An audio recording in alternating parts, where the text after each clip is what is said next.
क्या क्या इस चुनाव में नहीं हुआ, और विदेशी ताकतों का हाथ भी इस चुनाव में देखा गया कि किस तरह से हकराया गया कि इनके कुछ नेताओं ने हम हिंदुस्तान के लोगों पर नस्ल भेदी टिप्पणियां की।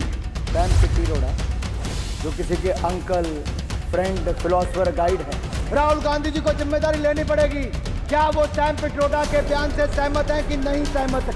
क्या नस्ल भेदी टिप्पणी ये भारत के लोगों को स्वीकार नहीं? यहीं सर यहीं नहीं रुके, इनके साथी वो भी चुनकर आए जिन्होंने इस पवित्र स्थल पर जय फिलिस्तीन का नारा लगाया है। ये जय फिलिस्तीन का नारा मंजूर नहीं है। क्या यही दिन देखना था अध्यक्ष जी? क्या हम उस दिशा में बढ़ रहे हैं? कभी ये लोग जय पाकिस्तान जय चीन भी बोलेंगे। संविधान को बार बार हाथ में लहरा कर क्या करना चाहते हैं? सच्चाई ये है कि जिन्होंने देश को संविधान दिया वो बाबा साहब अंबेडकर को अपमानित, प्रताड़ित, पीड़ित और पॉलिटिक्स से बाहर करने का काम किया तो आप लोगों ने ही किया था। कितने पन्ने होते हैं कॉन्स्टिट्यूशन में? कितने ऐसा मोटा करके मत बताओ, पेज कितने होते हैं? हाँ, रोज लेके घूमते थे, कभी खोल के पढ़ो तो सही। अरे पढ़ते हो नहीं, लहराते फिरते हो। दादा आपको क्यों दर्द हो रही है? इमरजेंसी उन्होंने लगाई थी, आप ऐसे ही अपने उल्टा तीर ले रहे हो। देश की संविधान बनने के 15 महीने के अंदर ही संविधान पर सबसे पहला प्रहार नेहरू जी ने किया था।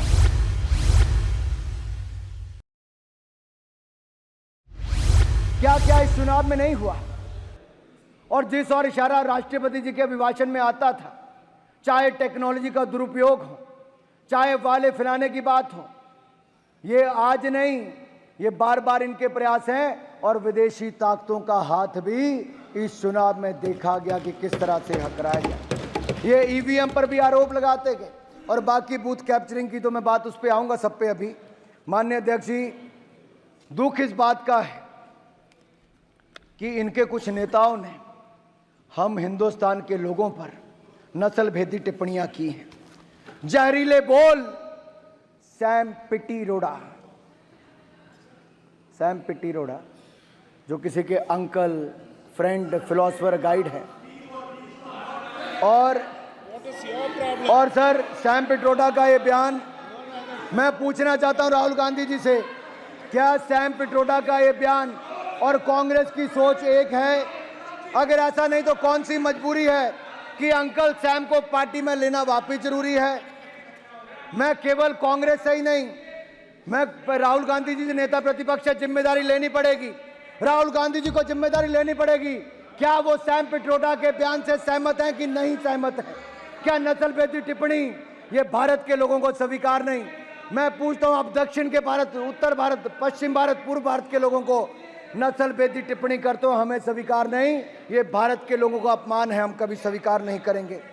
मैं पूछना चाहता हूं विपक्ष के नेताओं से, चाहे अखिलेश जी हैं, मारन जी हैं, राजा जी हैं, सुप्रिया जी हैं, बाकी सब हैं, सुदीप दा, बाकी सब लोग हैं, क्या आप सैम पिट्रोडा के बयान से और कांग्रेस की सोच से सहमत हैं? और मैं दूसरा पूछना चाहता हूं कि यहीं सर यहीं नहीं रुके, इनके साथी वो भी चुनकर आए जिन्होंने इस पवित्र स्थल पर जय फिलिस्तीन का नारा लगाया है। ये जय फिलिस्तीन का नारा मंजूर नहीं है। क्या यही दिन देखना था अध्यक्ष जी? अरे जो मां भारती के लिए ना बोल सकें, जो मां भारत माता की जय करने में जिनके मुंह में दही जम जाता हो, होंठ सिल जाते हो, वो जय फिलिस्तीन के नारे लगाएंगे? क्या हम उस दिशा में बढ़ रहे हैं? कभी ये लोग जय पाकिस्तान जय चीन भी बोलेंगे। ये दुर्भाग्य है अध्यक्ष जी, ये दिन। और मैं एक और कहना चाहता हूं, संविधान को बार बार हाथ में लहरा कर क्या करना चाहते हैं? अगर नेता प्रतिपक्ष अपने आप को संविधान के रक्षक कहते हैं तो मैं चुनौती देता हूं कि वो सदन में आए और आश्वासन दें कि इमरजेंसी जैसी गलती कांग्रेस वापस कभी नहीं करेगी। आपको देश को कहना पड़ेगा। और मैं कहता हूं कि इमरजेंसी पर जब प्रस्ताव आया तो क्या उस प्रस्ताव पर आप सहमत हैं और इसको शामिल होंगे, उनका समर्थन करेंगे? और यही नहीं, माफी भी आपको देश से मांगनी चाहिए। सभापति जी, संविधान is being tossed around like the world secularism was. devaluating and demeaning it. That too by a party who has forever been acting against the ethos of both the words. इन्होंने पहले कभी धर्मनिरपेक्ष शब्द का और कभी संविधान का दुरुपयोग ही किया है और भी अपने लिए किया है। सच्चाई यह है कि जिन्होंने देश को संविधान दिया वो बाबा साहब अंबेडकर को अपमानित, प्रताड़ित, पीड़ित और पॉलिटिक्स से बाहर करने का काम किया तो आप लोगों ने ही किया था। अरे गौरव जी, दर्द होगा आपको, गौरव जी, दर्द होगा कांग्रेस को, क्योंकि आप लोगों ने ही बाबा साहब अंबेडकर के खिलाफ जो रचा वो देश जानता है, इतिहास गवाह है। दूसरी ओर प्रधानमंत्री नरेंद्र मोदी जी ने जब शपथ ली तो उसके बाद संविधान के आगे माथा टेका, तब भी और इस बार भी संविधान को नमन किया और संविधान के अनुसार देश चलाने की बात की। और मैं एक बात और कहना चाहता हूं, बाबा साहब अंबेडकर के नाम पर पंच तीर्थ किसी ने बनाया तो भारतीय जनता पार्टी एनडीए की सरकार ने बनाया।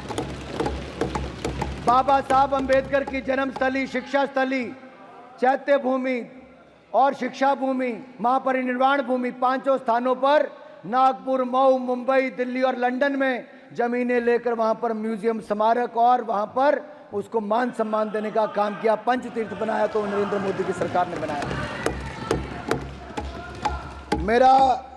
मैं आप सबसे एक और पूछना चाहता हूं, कितने पन्ने होते हैं कॉन्स्टिट्यूशन में? कितने?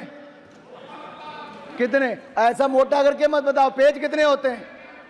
हाँ, रोज लेके घूमते थे, कभी खोल के पढ़ो तो सही। अरे पढ़ते हो नहीं, लहराते फिरते हो। निकालो जेब से देखो, अरे निकालो जेब से देखो, नकल ही मार लो। बताओ कितने पन्ने होते हैं? अरे बड़ा संविधान करते थे। पहले संविधान बनाने वाले को उनको प्रताड़ित करते हैं, अब संविधान दिखाते, पढ़ते नहीं है। संविधान को कुचला किसी ने।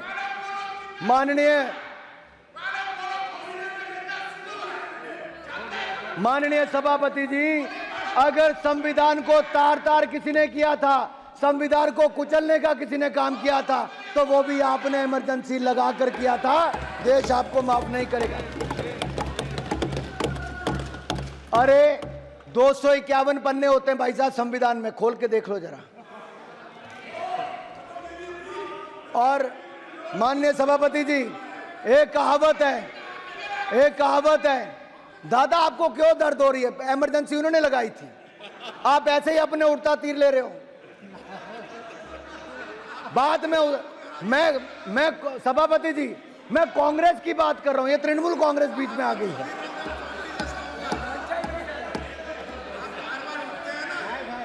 अब सच्चाई तो ये है माननीय सभापति जी, सच्चाई ये है कि जो कभी कांग्रेस के नेता सदन थे, सच्चे तृणमूल वाले इनके लिए बोलते कांग्रेस के लिए। आज कांग्रेस तो अपने नेता सदन अधीर रंजन चौधरी के लिए खड़ी नहीं हुई, एक सभा करने भी इनके नेता नहीं गए, और ममता जी के आगे उनको बेचारे को कांग्रेस अपने नेता के साथ खड़ी नहीं हो पाई।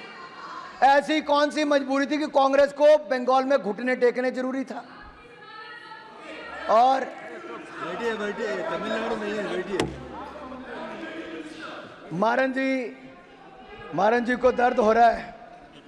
मैं कांग्रेस के बारे में इतना ही कहूंगा, ये तो संविधान की बात आपके मुंह से वो लगती है कि 100 चूहे खाकर बिल्ली हज को चली। और कांग्रेसीकरण करने की बात करूं, जैसा ये हर योजना का करते हैं, अगर इसको मैं कांग्रेसीकरण करके कहूं कि 100 संशोधन करके कांग्रेस संविधान बचाने को चली। अरे माननीय सभापति जी, जिस पार्टी की बुनियाद ही संविधान की हत्या से, रिश्ते खून से बनी हो, वह पार्टी आज संविधान बचाने की बात करे तो गले नहीं उतरती है। ये तो वही बात हो गई कि अपने घर में नकली फूल रखने वाले बगीचों का शौक होने की बात कर रहे हैं आप पर, ये बिल्कुल। और मैं याद करवाना चाहता हूं, आपके माध्यम से सदन को बताना चाहता हूं, केंद्र में कांग्रेस की सरकारों ने आज तक धारा 356 का कितना दुरुपयोग किया है, और इसको दुरुपयोग करते हुए इन्होंने 93 बार 93 टाइम्स राज्यों में विपक्ष की चुनी हुई सरकारों को बर्खास्त करने का काम किया तो कांग्रेस ने किया। अरे इनका अहंकार और तानाशाही इतनी थी कि Indira is India and India is Indira, इस तरह के नारे लगाते थे। इंदिरा गांधी जिन्होंने देश पर आपातकाल थोपा था, उन्होंने भी संविधान पर 50 बार 356 का दुरुपयोग करके सरकारों को बर्खास्त किया था। इंडी गठबंधन की कैसी विडंबना है कि इस गठबंधन में शामिल वामपंथी दल, जिनकी पहली बार अगर सरकार को किसी ने बर्खास्त किया तो उस समय की सरकार ने किया था, कांग्रेस की सरकार ने, और कम्युनिस्ट पार्टी आज उनका समर्थन करने की बात करती है। और डीएमके जो इस गठबंधन के हिस्सा हैं, आपकी सरकार को भी उस समय बर्खास्त किया तो कांग्रेस ने ही किया था, और इंदिरा जी ने तो इसका 12 बार से ज़्यादा दुरुपयोग किया। और यही नहीं,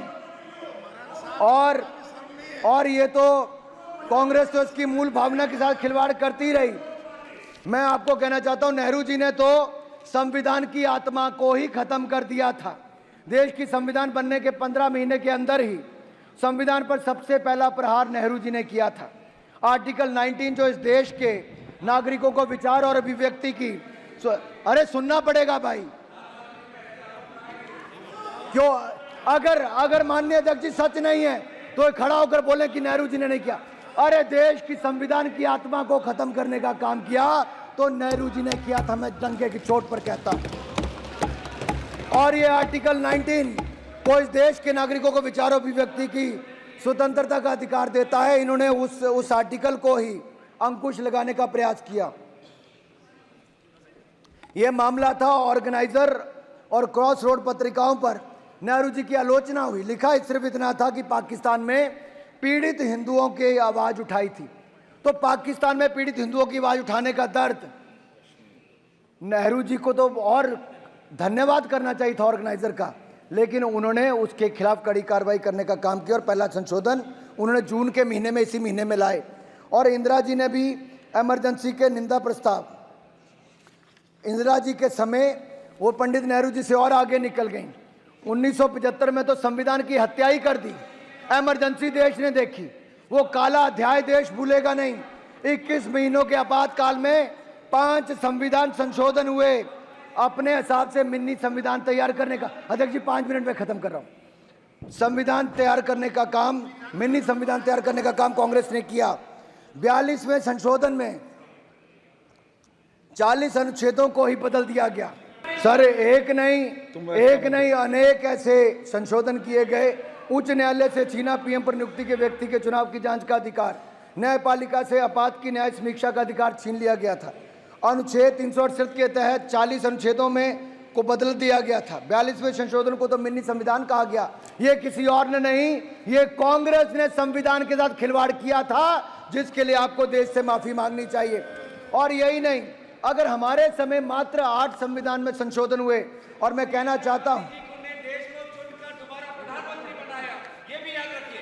मैं आपको ये कहना चाहता हूं, अधिकतर नेता जनसंघ के जेल गए थे संविधान को बचाने के लिए और इमरजेंसी के खिलाफ हमारे नेताओं ने आवाज उठाई थी। और माननीय अध्यक्ष जी, माननीय स्टालिन जी जो तमिलनाडु के मुख्यमंत्री हैं, वो भी उस समय जेल में थे।